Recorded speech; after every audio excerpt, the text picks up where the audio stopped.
Hello everyone, वानी classes में आप सभी का एक बार फिर से स्वागत है।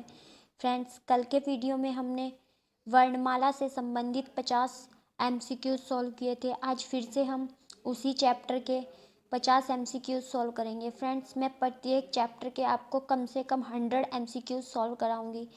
इससे आपको हिंदी सब्जेक्ट में टेट और बीएड एंट्रेंस दोनों में बहुत हेल्प मिलेगी। तो चलिए हम स्टार्ट करते हैं। हमारा फर्स्ट क्वेश्चन है कि स्वर ध्वनि के प्रकार हैं, मतलब ध्वनि के आधार पर स्वर को कितने भागों में बांटा गया है, या फिर हम इसे कह सकते हैं कि उच्चारण के आधार पर। तो फ्रेंड्स, हमें सबसे पहले ये पता होना चाहिए कि जो स्वर हैं उनका वर्गीकरण किस प्रकार किया गया है। तो जो हमारे स्वर हैं वे 5 प्रकार से बांटे गए हैं।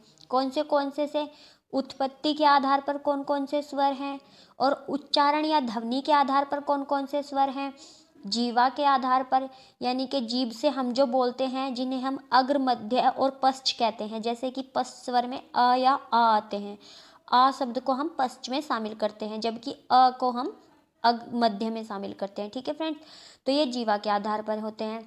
फिर चौथा नंबर होता है हमारा होठ के आधार पर, जैसे हमारा होठों का आकार वृत्ताकार या अवृत्ताकार बन जाता है। और दूसरा होता है पांचवा हमारा जो वो होता है मुंह के आधार पर। ठीक है फ्रेंड्स, तो हमारे जो स्वर होते हैं वो 5 प्रकार से बटे होते हैं। और इसमें हमसे पूछा गया है कि स्वर या ध्वनि के आधार पर जो है इनको बांटा गया है, वो बांटा गया है 3 भागों में, जिसे हम कहते हैं दीर्घ, प्लूत और ह्रस्व स्वर। कौन कौन से?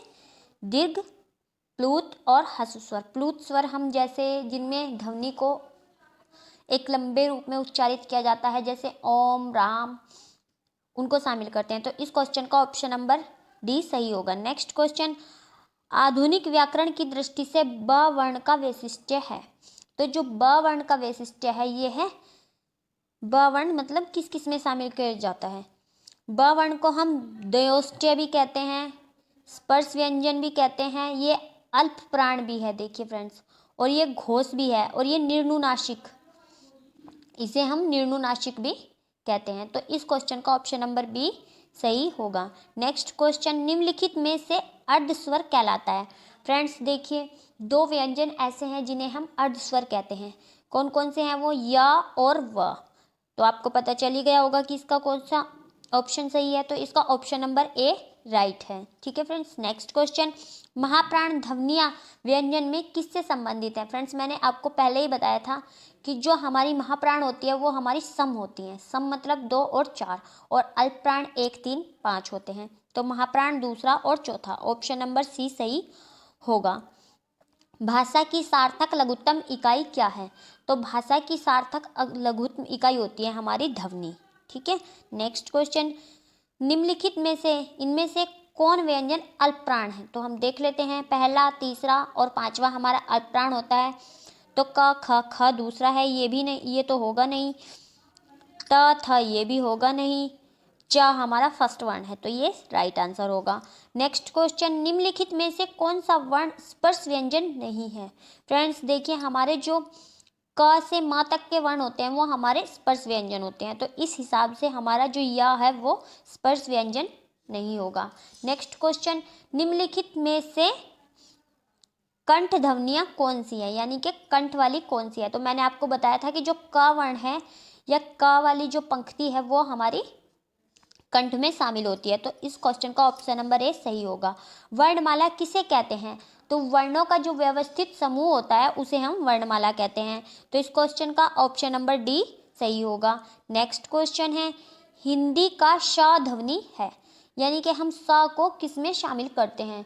तो जो हमारा श है ये हमारा तालव्य में शामिल किया जाता है। ठीक है फ्रेंड्स, निम्नलिखित में से कौन सा वर्ण औष्ठ्य नहीं है?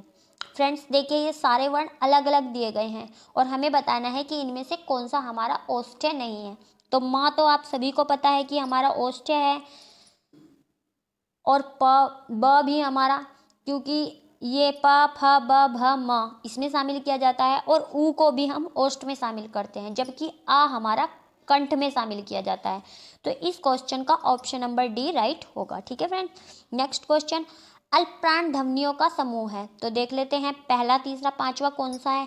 ये पहला, दूसरा, तीसरा है, तो ये होगा नहीं। चा, छ, ज, झ, अय। ये पहला, तीसरा, पांचवा है, तो हमारा ऑप्शन नंबर बी राइट होगा। ठीक है। वर्ण शब्द का अर्थ नहीं होता है, तो वर्ण का अर्थ कौन कौन सा होता है? वर्ण मतलब रंग भी होता है, जाति भी होता है और अक्षर भी होता है, जबकि वर्ण का मतलब आकाश नहीं होता है। तो इस क्वेश्चन का ऑप्शन नंबर बी सही होगा। नेक्स्ट क्वेश्चन, कौन वर्ण घोष नहीं है? फ्रेंड्स, घोष और अघोष मैंने आपको बताया था कि कौन कौन से होते हैं। तो इनमें से जो हमारा घोष है वो हमारा त नहीं है, क्योंकि हमारा जो पहला और दूसरा वर्ण है वो अघोष होता है, और जो तीसरा, चौथा और पांचवा होता है वो घोष होता है। नेक्स्ट क्वेश्चन, किन ध्वनियों को अनुस्वार कहा जाता है? तो जो हमारी स्वर के बाद आने वाली नासिकीय ध्वनि होती हैं उनको हम अनुस्वार कहते हैं। इन्हें हम ना तो स्वर में शामिल करते हैं और ना ही व्यंजन में शामिल करते हैं। नेक्स्ट क्वेश्चन, किस शब्द में रीरी स्वर नहीं है? फ्रेंड्स, ऐसा ही क्वेश्चन कल भी आया था। तो जो हमारे रीरी की मात्रा होती है वो ऐसे होती है, तो इसमें भी है, इसमें भी है, इसमें भी है, जबकि इसमें नहीं है, तो हमारा ऑप्शन नंबर डी राइट होगा। नेक्स्ट क्वेश्चन, निम्नलिखित में से दंतव्य वर्ण है? फ्रेंड्स, जो हमारा दंतव्य वर्ण है वो इनमें से कौन सा है? तो जो देखिए फ्रेंड्स, इनके नीचे हलंत भी लगा हुआ है। हलंत का मतलब होता है कि वर्ण आधा है, ठीक है, उसका उच्चारण पूरा नहीं करना है। तो इसमें हमारा जो दंतव्य वर्ण है वो हमारा त है। कौन सा है? त। ठीक है फ्रेंड्स, नेक्स्ट क्वेश्चन देख लेते हैं। नेक्स्ट क्वेश्चन है, घ का उच्चारण स्थान कौन सा है? फ्रेंड्स, ये तो आपको कंठस्थ हो गया होगा। कंठस्थ मतलब ये कंठ ही है, ठीक है, और ये हमें अच्छे से याद भी हो गया होगा, है ना। नेक्स्ट क्वेश्चन, हिंदी शब्दकोश के अनुसार संतान, सकल, सचल, सक्षम शब्दों का सही क्रम कौन सा है? तो इनका जो सही क्रम है वो है हमारा ऑप्शन नंबर डी। सबसे पहले हम संतान को करेंगे, क्योंकि देखिए फ्रेंड्स, इसमें जो बिंदी लगी हुई है वो स्वर की है। ठीक है फ्रेंड्स, तो क से पहले तो हमारा स्वर आएगा, तो इसलिए यह आएगा, और क के बाद अक्षर। अक्षर आने का मतलब समझते हैं आप? क्योंकि ये क और हाफ क और स से मिलकर बना है। किस किस से? हाफ क और स से, इसलिए ये थर्ड नंबर पे आएगा, तो ऑप्शन नंबर डी राइट होगा। निम्नलिखित में से महाप्राण वर्ण है? महाप्राण का मतलब मैंने आपको बताया था कि जो महाप्राण होता है हमारा वो सम होता है, यानी कि 2 और 4, यानी कि बड़ा होता है। तो त और थ, यानी कि हमारा option number A he right होगा। नेक्स्ट क्वेश्चन, हिंदी शब्दकोश में अ तथा अंक किस वर्ण में के साथ आता है? फ्रेंड्स, देखिए इसमें जो आता है ये आता है हमारा ऑप्शन नंबर बी, आ के साथ। क्यों? क्योंकि आ के साथ ही तो ये बिंदी लगी हुई है और आ के साथ ही ये, तो ये किसके साथ आते हैं? ये अ के साथ आते हैं। नेक्स्ट क्वेश्चन, छ वर्ण का किसके योग से बनता है? फ्रेंड्स, ये मैंने आपको अभी बताया, ऑप्शन नंबर ए राइट होगा। नेक्स्ट क्वेश्चन, निम्नलिखित में से कौन सा शब्द अमात्रिक है जिसमें मात्रा नहीं है? तो इसमें तो साफ दिख रहा है कि जो ऑप्शन नंबर सी कलरव है ये अमात्रिक है। अयोगवाहक किसे कहा जाता है? फ्रेंड्स, जो अयोगवाहक कहा जाता है ये कहा जाता है हमारे विसर्ग को, इसको हम अयोगवाह वर्ण कहते हैं, और ये जो 2 बिंदी हैं इनको हम अयोगवाह कहते हैं, और इन्हें हम विसर्ग कहते हैं। ट वर्ग में किस प्रकार के व्यंजन है? फ्रेंड्स, मैंने आपको कल भी बताया था, जो हमारा ट वर्ग है उसको हम मूर्धन्य में शामिल करते हैं। किसमें? मूर्धन्य में। प्रयत्न के आधार पर ल किस प्रकार की ध्वनि है? फ्रेंड्स, जो ला होता है इसको हम पार्श्विक व्यंजन कहते हैं। कैसा व्यंजन कहते हैं? ऑप्शन नंबर ए राइट होगा। ठीक है फ्रेंड्स, नेक्स्ट क्वेश्चन है, हिंदी वर्णमाला में अंग तथा अ क्या है? ये क्या है? ये अयोगवाह है। ये भी मैं आपको कई बार रिपीट हो गया है, तो ये लर्न हो गया होगा। निम्नलिखित व्यंजनों में से कौन सा व्यंजन संयुक्त व्यंजन नहीं है? फ्रेंड्स, हमारे जो 4 व्यंजन होते हैं वो संयुक्त होते हैं, जबकि हमारा जो है इनमें से जो स है ये संयुक्त व्यंजन में शामिल नहीं होता है, जबकि छ, त्र और श्र और इसके साथ ही ज्ञ ये हमारा संयुक्त व्यंजन में शामिल होता है। निम्नलिखित में से कौन सा व्यंजन स्पर्श संघर्षी है? फ्रेंड्स, जो हमारा च वर्ग होता है वो स्पर्श संघर्षी कहलाता है। ठीक है फ्रेंड्स, और इसमें से जो ज है ये च वर्ग का हिस्सा है, तो इसलिए ऑप्शन नंबर ए राइट होगा। नेक्स्ट क्वेश्चन, हिंदी वर्णमाला में व्यंजनों की संख्या कितनी है? मैंने आपको बताया था कि हिंदी वर्णमाला में मूलतः जो व्यंजन है वो 33 हैं, और अगर पूछे कि कुल व्यंजन कितने हैं तो कुल व्यंजन 39 है। ठीक है, नेक्स्ट क्वेश्चन, हिंदी शब्दकोश में छ का कर्म किस वर्ण के बाद आता है? ये हमारा क के बाद आता है। ए के उच्चारण स्थान का क्या नाम है? जो ए का उच्चारण स्थान है ये हमारा होता है कंठ तालव्य। ए तथा ऐ, ए और ऐ इन दोनों को ही कंठ तालव्य में शामिल किया गया है। निम्नलिखित में से कौन सा वर्ण अंतस्थ नहीं है? फ्रेंड्स, जो हमारे 4 वर्ण होते हैं य, र, ल और व, ये अंतस्थ होते हैं, ठीक है। और जबकि श, श और स और ह ये हमारे ऊष्म होते हैं। तो ऑप्शन नंबर बी राइट होगा। निम्नलिखित में से कौन सा वर्ण, ये तो हो गया है। अघोष वर्ण कौन सा है? फ्रेंड्स देखिए, जो हमारा अघोष वर्ण है वो मैंने आपको बताया था कि किसी भी पंक्ति का पहला और दूसरा वर्ण अघोष होता है। तो च, छ, ज, झ ये भी नहीं होगा, और इसमें हमारा ऑप्शन नंबर ए भी नहीं होगा और ह भी नहीं होगा। जबकि हमारा श जो है ये अघोष में शामिल किया जाता है। किस में शामिल किया जाता है? अघोष में शामिल किया जाता है, ठीक है। हिंदी में तालव्य ध्वनियाँ कौन कौन सी है? जो हिंदी में तालव्य ध्वनियाँ हैं ये हमारी कंठ के बाद पहले क वर्ग कंठ आता है, उसके बाद च वर्ग आता है जिसे हम तालव्य ध्वनि कहते हैं। तो इसमें ऑप्शन नंबर ए राइट होगा। कौन सी ध्वनि अल्प प्राण है? फ्रेंड्स, जो अल्प प्राण होते हैं मैंने आपको बताया कि वो पहला, तीसरा और पांचवा वर्ण हमारा अल्प प्राण होता है। इसके अलावा अल्प प्राण में अंतस्थ व्यंजनों को भी शामिल किया जाता है, ठीक है। तो अल्प प्राण कौन सा होगा हमारा? ख नहीं होगा, ध नहीं होगा, थ नहीं होगा, द हमारा जो त हमारा है ये अल्प प्राण होगा, ठीक है। हिंदी की स्पर्श, घोष, महाप्राण, दंत्य, व्यंजन ध्वनि है। फ्रेंड्स देखिए, हमें ऐसा वर्ड चूज करना है जो हमारा स्पर्श भी हो यानी कि क से मा तक में शामिल हो, घोष भी हो यानी कि घोष मतलब तीसरा, चौथा और पांचवा वर्ण हो, और महाप्राण भी हो यानी कि दूसरा या चौथा हो, और दंत्य भी हो और व्यंजन भी हो। तो घोष और महाप्राण इसका मतलब हमारा वर्ण चौथा होना चाहिए, ठीक है फ्रेंड्स। अगर आपको ऐसे क्वेश्चन का आंसर नहीं भी पता है तो आप खुद से निकाल सकते हैं। जैसे कि आपको पता है कि जो हमारा घोष होता है वो तीसरा, चौथा और पांचवा होता है, और महाप्राण दूसरा और चौथा होता है। तो इन दोनों में कॉमन कौन सा है? चौथा वर्ण है। तो फिर हम कौन सा देखेंगे इसमें? हम ता, था, द, ध यानी कि थ, ये हमारा ऑप्शन जो है राइट होगा, ठीक है फ्रेंड्स। नेक्स्ट क्वेश्चन हम देखते हैं, हिंदी की स्पर्श, घोष, महाप्राण और औष्ठ्य ध्वनि कौन सी है? फ्रेंड्स सबसे पहले तो हम औष्ठ्य ही देखते हैं कि औष्ठ्य ध्वनियाँ कौन कौन सी होती है। तो जो हमारा प वर्ग होता है, प, फ, ब, भ, ये हमारा औष्ठ्य होता है। तो इनमें से कौन सा औष्ठ्य में शामिल है? ऑप्शन नंबर ए औष्ठ्य में शामिल है। नेक्स्ट क्वेश्चन, निम्नलिखित में से कौन सा स्वर स्वर्थ है? देखिए फ्रेंड्स, मैंने आपको बताया था कि जो हमारे स्वर होते हैं वो 5 भागों में बटे हुए हैं, ठीक है, जिनमें से कुछ उच्चारण के स्थान पर, मुंह के आकार के आधार पर, ठीक है। तो मुंह के आकार के आधार पर संवर्त जो स्वर होते हैं और विवर्त होते हैं उनका ये प्रकार पूछा गया है कि कौन सा स्वर संवर्त है। तो इनमें से जो संवर्त है वो है ई। कौन सा है? ई, ऑप्शन नंबर सी। हिंदी की मूर्धन्य ध्वनि कौन कौन सी है? तो जो मूर्धन्य है ये हमारी ट, ठ, ड और ढ, ये हमारी मूर्धन्य है। हिंदी की ब ध्वनि कौन सी है? फ्रेंड्स, ब कौन से वर्ण में, कौन से वर्ग में आता है? प, फ, ब, भ, ठीक है, ये औष्ठ्य वर्ण में आता है, ठीक है फ्रेंड्स।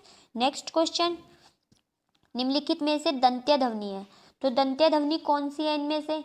इनमें से जो दंत्य ध्वनि है ये ता वर्ग होता है। तो ऑप्शन नंबर सी राइट होगा। निम्नलिखित में से कौन सा स्वर संवर्त है? फ्रेंड्स ये क्वेश्चन अभी तो आया था, फिर से आ गया है, चलिए कोई बात नहीं। तो इसका आंसर फिर से वही होगा ई, ठीक है। ध्वनियों में कौन सी ध्वनि दंतोष्ठ्य है? जो दंत भी है और औष्ठ्य भी है। तो ऐसी ध्वनि हमारी होती है व, जिसे हम अर्धस्वर भी कहते हैं। अर्धस्वर 2 वर्ण होते हैं, या और व, ठीक है। निम्नलिखित में से कौन सा मूर्धन्य ध्वनियों का वर्ग है? तो जो मूर्धन्य ध्वनियाँ होती हैं वो हमारी होती है ट वर्ग। तो इनमें से कौन सा होगा? Option number B. श ध्वनि का उच्चारण स्थान है। तो स जो हमारा होता है ये होता है फ्रेंड्स तालव्य। क्या होता है? तालव्य। मैं आप लोगों को एक चार्ट दे दूंगी जिससे आपको पता चल जाएगा कि जो एक्स्ट्रा वर्ण हमारे बच जाते हैं उनको किस किस में शामिल किया जाता है और कैसे हम इनको शामिल कर सकते हैं। एक दिन मैं आपको समझा दूंगी, ठीक है। नेक्स्ट क्वेश्चन, निम्नलिखित में से कौन सा व्यंजन पार्श्विक है। पार्श्विक जो व्यंजन होता है ये होता है हमारा ल। ठीक है। निम्नलिखित में से कौन सा व्यंजन संयुक्त व्यंजन नहीं है? फ्रेंड्स मैंने आपको बताया था कि 4 व्यंजन संयुक्त होता है हमारे, ये छ, त्र, अज्ञ और शर्मिक वाला श। ठीक है। जबकि हमारा जो ये श होता है, जो षटकोण वाला सा होता है, ये हमारा संयुक्त व्यंजन नहीं होता है। य, र, ल, व वर्ग के व्यंजन है, ये हमारे जो होते हैं ये अंतस्थ व्यंजन होते हैं। जबकि स, श, श और ह हमारे ये ऊष्म व्यंजन होते हैं। ठीक है फ्रेंड्स। निम्नलिखित में से अर्ध स्वर कौन सा है? फ्रेंड्स मैंने आपको बताया कि जो हमारे वर्णमाला है उसमें 2 अर्ध स्वर होते हैं, या और वह, तो ऑप्शन नंबर ए राइट होगा। और निम्नलिखित में से कौन सा व्यंजन नहीं है? कितनी बार पूछोगे ये क्वेश्चन? तो ये हमारा जो ऑप्शन डी है ये राइट होगा। फ्रेंड्स देखिए सारे ही क्वेश्चन एग्जाम्स में कभी ना कभी पूछे गए हैं। ठीक है। निम्नलिखित में से कौन सा व्यंजन पार्श्विक है? ये जो पार्श्विक व्यंजन है ल, ये हमेशा पूछा जाने वाला क्वेश्चन है। इसके अलावा एक और क्वेश्चन पूछा जाता है र, इसको हम स्पेशली जो कहते हैं इसको हम लुंठित र कहते हैं, और इसको लुंठित डो भी कहते हैं। डो ऐसी ध्वनि निकलती है। ठीक है। तो इसका इस्तेमाल आज भी मराठी में किया जाता है। ठीक है। भाषा विज्ञान की दृष्टि से ऊ किस प्रकार का स्वर है? तो देखिए फ्रेंड्स मैंने आपको बताया था कि स्वर 5 भागों में बांटा गया है। इसके लिए आपको डिटेल से थोड़ा सा पढ़ना पड़ेगा, और डिटेल से मैं आप लोगों को जब एग्जाम फॉर्म भर जाएगा उसके बाद बताने वाली हूँ। ठीक है। तो ये भाषा विज्ञान की दृष्टि से ऊ किस प्रकार का स्वर है? जो ये ऊ है ये पश्च संयुक्त स्वर है। कैसा? पश्च संयुक्त स्वर। ठीक है। नेक्स्ट क्वेश्चन, व का उच्चारण स्थान। फ्रेंड्स जो व है ये दंतोष्ठ में शामिल किया जाता है। ठीक है। किसमें? दंतोष्ठ में, और इसको हम अर्ध स्वर भी कहते हैं। ठीक है। कौन सी ध्वनि महाप्राण नहीं है? देखिए फ्रेंड्स हमेशा जब भी किसी क्वेश्चन में नहीं दिया हो तो हमें ज़्यादा फोकस नहीं पे करना है, क्योंकि अक्सर हम कंफ्यूजन में आ जाते हैं इससे। ठीक है। तो क ख हमारी महाप्राण कौन कौन सी आती है? 2 और 6, तो ये दूसरा वर्ण है, ये होगा नहीं। क ख ग घ ये भी नहीं होगा क्योंकि ये चौथा वर्ण है। च छ ज ये थर्ड वर्ण है, तो इसका ऑप्शन नंबर ए जो हमारा ये सी है ये राइट होगा। ठीक है फ्रेंड्स। नेक्स्ट, किस वर्ग का उच्चारण स्थान कंठ तालु है? जिसको कंठ में भी शामिल किया गया है और तालु में भी शामिल किया गया है, तो ऐसा वर्ण होता है हमारा कंठ तालु, ये होता है आई। ठीक है फ्रेंड्स। नेक्स्ट क्वेश्चन, कौन सा व्यंजन संघर्षी है? फ्रेंड्स जो संघर्षी होते हैं वो हमारा च वर्ण होता है, और इसके साथ ही ह को भी संघर्षी में शामिल किया जाता है, तो ह हमारा संघर्षी व्यंजन है। कौन सा व्यंजन स्पर्श संघर्षी है? फ्रेंड्स स्पर्श संघर्षी जो होता है हमारा ये च वर्ग होता है, और च वर्ग का कौन सा वर्ण यहाँ दिया हुआ है? यहाँ ऑप्शन नंबर ए ज, ये च वर्ग का है। विसर्ग से बना शब्द कौन सा है? फ्रेंड्स ये तो आप सभी को साफ दिख रहा है, जिसमें ये बिंदियां लगी हुई हैं वही हमारा विसर्ग स्वर है, तो ऑप्शन नंबर बी राइट होगा। ठीक है। नेक्स्ट क्वेश्चन, फ्रेंड्स थोड़े से क्वेश्चन ज़्यादा हो गए हैं, बट मैं चाहती हूँ कि चैप्टर जो है ख़त्म हो जाए। तो नेक्स्ट क्वेश्चन जो है हमारा, तालव्य व्यंजन कौन कौन से हैं? फ्रेंड जो तालव्य व्यंजन हमारे हैं इनमें से ये हैं च, छ, ज, झ, और इनको हम स्पर्श संघर्षी भी कहते हैं। ठीक है। क से मा तक के जो वर्ण होते हैं वो संघर्षी होते हैं, और ये स्पेशली स्पर्श संघर्षी होते हैं। और इसी के साथ ह जो है, जो अपवाद होते हैं जो एक्स्ट्रा जुड़ते हैं, इनको अक्सर पूछता है। ह भी हमारा संघर्षी या स्पर्श व्यंजन है। ठीक है।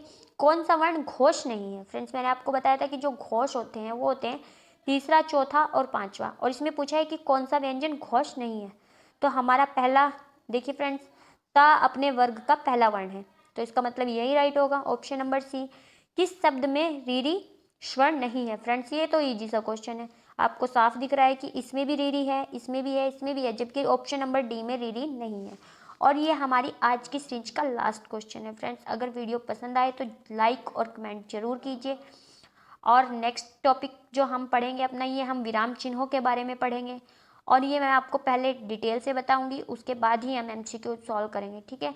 तो मिलते हैं नेक्स्ट वीडियो में, और इस वीडियो को देखने के लिए आप सभी का धन्यवाद।